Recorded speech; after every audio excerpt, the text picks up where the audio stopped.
ನಮಸ್ಕಾರ ವೀಕ್ಷಕರೇ, ಎಲ್ಲರಿಗೂ ಶುಭ ಶುಕ್ರವಾರ.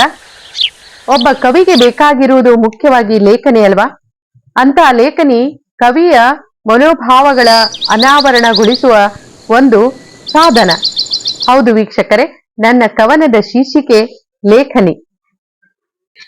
ಮನದ ನೋವುಗಳೇ ಮಸಿಯಾಗಿದೆ ನನ್ನ ಲೇಖನಿಗೆ, ಮನದ ನೋವುಗಳೇ ಮಸಿಯಾಗಿದೆ ನನ್ನ ಲೇಖನಿಗೆ. ಅತ್ತಾಗಲೊಂದು ಕವನ, ನಕ್ಕಾಗ ಮತ್ತೊಂದು ಕವನ, ಅತ್ತಾಗಲೊಂದು ಕವನ, ನಕ್ಕಾಗ ಮತ್ತೊಂದು ಕವನ. ನಕ್ಕಾಗಿಗಿಂತ ಅತ್ತಾಗಿನ ಕವನಗಳೇ ಮಿಗಿಲೆನಿಸುವುದು, ನಕ್ಕಾಗಿಗಿಂತ ಅತ್ತಾಗಿನ ಕವನಗಳೇ ಮಿಗಿಲೆನಿಸುವುದು. ದಮ್ಮಯ್ಯ, ಸುಖದ ಕ್ಷಣಗಳು ಬೇಡ ಎನಗೆ, ಸುಖದ ಕ್ಷಣಗಳು ಬೇಡ ಎನಗೆ.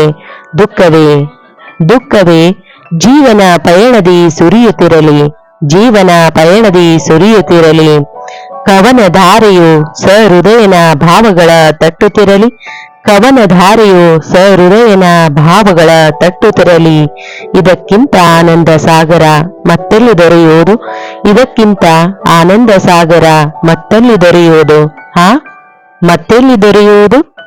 ನಿಜ, ಮತ್ತೆಲ್ಲಿ ದೊರೆಯುವುದು? ಕವನವನ್ನ ಆಲಿಸಿದ ಎಲ್ಲ ಸಹೃದಯಿಗಳಿಗೆ ಅನಂತ ಅನಂತ ಧನ್ಯವಾದಗಳು. ಮತ್ತೊಂದು ಕವನದ ಮೂಲಕ ಮತ್ತೆ ಸಂಧಿಸೋಣ.